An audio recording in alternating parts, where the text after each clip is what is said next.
ஒரு நல்ல தமிழ் ரொமான்டிக் நாவல் படிக்கணுமா கேட்கணுமா? எனக்கு தெரிஞ்சு ரெண்டுமே செஞ்சுக்கலாம். கேட்டுட்ருக்கீங்க புக் ஆஃப் த டே ஷோவில். நான் உங்கள் ஆர்ஜே ராகா பேசிகிட்ருக்கேன்.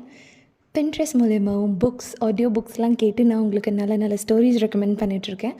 அந்த வகையில் இன்றைக்கி ஈகோ பிடித்தவனின் இதயராணி பை பிரதன்யா குழலி இருக்காங்க. டைட்டிலே வித்தியாசமாக இருக்கே, சரி ஓகே போய் படிக்கலாம் அப்படின்னு படிக்க ஆரம்பித்தது தான். இதில் 2 கப்பல் வராங்க. அவங்க எப்படி மீட் பண்ணுறாங்க, லவ் பண்ணுறாங்க, சேர்றாங்களா இல்லையா, இதெல்லாம் யூஷுவல். இது எல்லாத்தையும் தாண்டி ஒரு பொறுப்பான பவர்ஃபுல் சோஷியல் மெசேஜ் இதில் இருக்குது.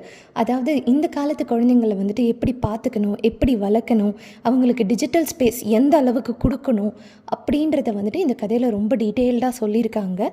குட்டி குட்டி ரொமான்ஸ் இருக்குது, நல்லாவும் இருக்குது. இந்த கதையை படிக்கும்போது தான் தெரிஞ்சது இது ஒரு கனெக்டட் லவ் ஸ்டோரி. அதாவது ஒரு குடும்பத்தில் 5 பேர் இருக்காங்க. 5 அக்கா ஒரு தம்பின்னு நினைக்கிறேன்.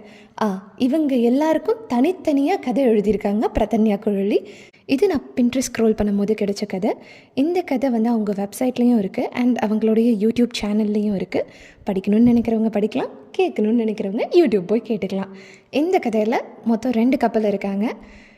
சத்யமூர்த்தி அண்ட் சாவித்ரி, இன்னொரு கப்பல் விஸ்வா அண்ட் தாமரை. இந்த 2 கப்பலும் எப்படி மீட் பண்ணுறாங்க, லவ் பண்ணுறாங்க, சேர்ந்தாங்களா இல்லையா, லவ் ரொமான்டிக் டீட்டெயிலிங்லாம் கம்மி பண்ணாமல். ஸோ அவசியம் இந்த கதையை போய் படித்து கேட்டு என்ஜாய் பண்ணுங்கள்.